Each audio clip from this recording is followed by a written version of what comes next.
नमस्ते मित्रांनो, आपण पाहूया बाळूमामाच्या नावानं चांग भलं. आपण पाहतो मामांना सर्वजण सांगत असतात, मामा तुम्ही काहीतरी खाऊन घ्या, तुम्ही अजून काहीही खाल्लेलं नाही. मामा म्हणत असतात, तुम्ही त्याची काळजी नका करू, तुम्ही सर्वांनी जेवून घ्या, काहीतरी खावा, असे तुम्ही बसू नका. पण तेथील सर्व लोक म्हणतात, मामा पण तुम्ही काहीच खाल्लं नाही, आधी तुम्ही खावं असं आम्हासनी वाटतंय, म्हणून तुम्ही आधी खावा मग आम्ही खाल.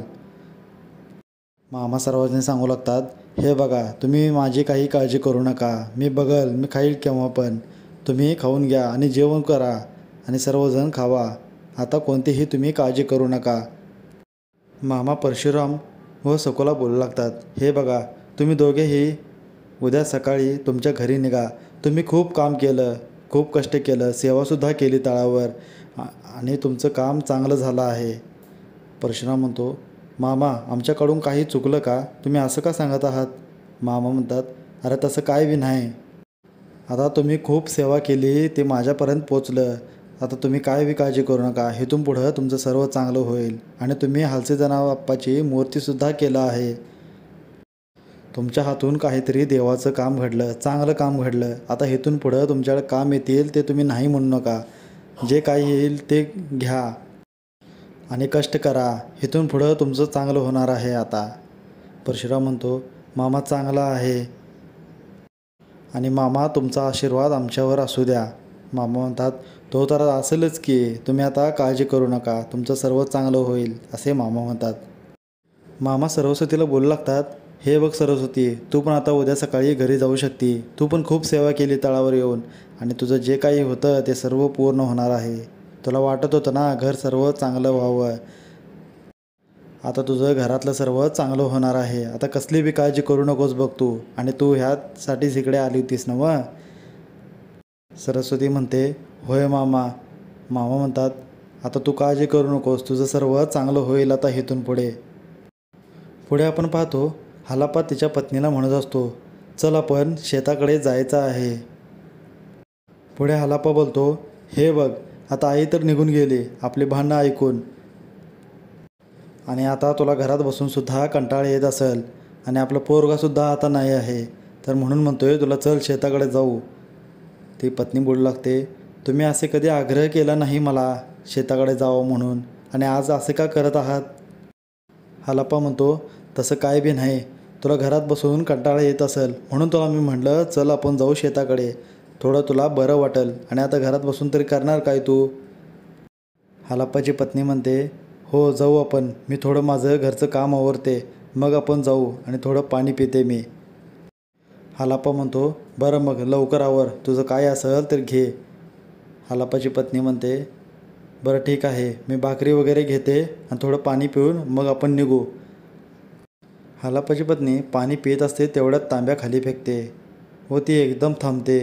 हलापा विचारतो, काय झालं. हलापाची पत्नी म्हणते, मला काहीतरी अपशकुन वाटत आहे, मला जायला नको असे वाटत आहे तिकडे. हलापा म्हणतो, आता कसला अपशकुन, आता आपलं पोरगच गेला आहे तर ह्याच्या मोठा अपशकुन काय असणार आहे आपल्यासाठी, आणि तू काय बी विचार करू नकोस, लागली चल आता, असे म्हणून हलाप्पा तिला घेऊन जातो व तिला शेत सर्व दाखवू लागतो. हे बघ आपलं शेत असं आहे तसं आहे, आणि तिथे पुढे ही विहीर असतं ते दाखवतो व म्हणतो, हे बघ विहिरीत पाणी बघ, चल केवढं आहे, खूप आहे याच्यामध्ये पाणी, दिसतंय का पहा, असे म्हणत तो तिला जवळ घेतो आणि तो तिला विहिरीत ढकलायचा विचार करत असतो. तितक्यात तो स्वतः विहिरीमध्ये पडतो. हलापाची पत्नी ओरडू लागते, अहो वाचवा वाचवा, हे विहिरीत पडले आहेत. तेवढ्यात तिथे काही जण येतात व हलापाला बाहेर काढतात व हलापाला विचारू लागतात, अरे असं कसं काय पडला बरं तू विहिरीमध्ये, आणि स्वतःच्या विहिरीमध्ये तूच पडत आहेस, असे का बरे. हलाप्पा सांगू लागतो, तसं काय नाही, माझं पाय घसरलं आणि मग मी पडलो, आणि आता ते जाऊ द्या, बाकीचं आपण बोलू, आणि काय झालं कसं पडलं मलाच काय समजलं नाही. इकडे आपण तळावर पाहतो, मामा बापूला व दत्तूला बोलू लागतात, अरे तिकडे त्या हलापाच्या घरी जावा, तिकडे ते काय घडत आहेत ते पहा आणि मला सांगा. बापू म्हणतो, मामा आता काय झालं. तर मामा म्हणतात, अरे ते दोघे एकमेकांच्या जीवावर उठले आहेत, ते तिथे जाऊन तुम्ही पहा आणि काय होतं आहे ते बघा. दत्तू म्हणतो, मामा तुम्हाला सर्व इथूनच दिसते, मग आम्ही तिकडे जायची काय गरज आहे? मामा म्हणतात, तसं नाही, तुम्ही जावा तिकडे आणि मी पाठवलो आहे असे सांगू नका त्यासने आणि तुम्ही लागलीच परत या. तसे बोलून ते त्यांच्या घरी निघू लागतात. इकडे हालाप्पाच्या घरी सर्व लोक म्हणत असतात, अरे तू पडला कसे काय बरं, ते पाय कसं काय घसरलं तुझं? आणि बरं झालं, मी तर जाणारच नव्हतो शेताकडे आणि शेताकडे गेलो तर बघितलो तर हे असं झालं होतं ह्याचं. बरं झालं गेलो म्हणून हे वाचला आणि ह्याच्या पत्नीनं पाहिली त्यासोबत होती म्हणून हा वाचला. तेवढ्यात त्यांच्या घरी दत्तू व बापू येतात व म्हणू लागतात, अरे काय झालं आणि असे का सर्वजण बसला आहात? तर सर्व लोक सांगू लागतात, हा हालाप्पा विहिरीमध्ये पडला आहे. बापू म्हणतो, विहिरीमध्ये कसं काय पडला बरं? तर सर्व लोक म्हणतात, ह्याचा पाय घसरला आणि पडला. बापू बोलू लागतो, मला हे काय पटत नाही, ह्याचा पाय घसरला आणि हो कसं काय पडला बरं? बाकीचे कोण पडले नाहीत आणि तू विहिरीमध्ये काय करत होतास?